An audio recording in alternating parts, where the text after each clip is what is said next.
In the previous lesson, you learned about how to use blocks and slash commands in Notion. In this lesson, I will show you how to structure your pages using a few powerful blocks, and I will teach you the quick find shortcut, which is the fastest way to move around Notion as your workspace grows. Let's go back to our hub page. First, use a toggle list to control long notes. Type /toggle and press enter. Then write a title like Project Ideas.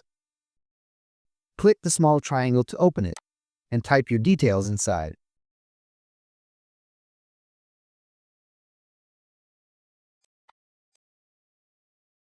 When you are done, click the triangle again to close it. This lets you hide extra information until you actually need it, which keeps the page calm and readable. Next, use a callout block when something needs attention, like a tip or an important note. Type /callout, and you will see a box with a colored background and an icon. This is useful for highlighting key information that should not get lost inside regular text. Now let's deal with endless scrolling by creating columns. Find the 6-dot handle next to your callout block and drag it to the right side of your toggle list. When a vertical blue line appears, drop it there.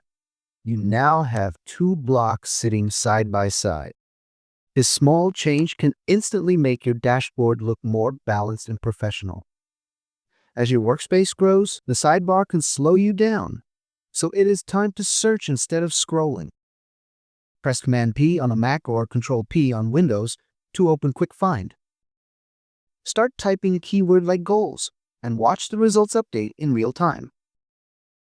If you want to search only page titles, click the title only option. Choose the page you want, press enter, and you jump straight to it. You now have a dashboard and the skills to move around it with confidence.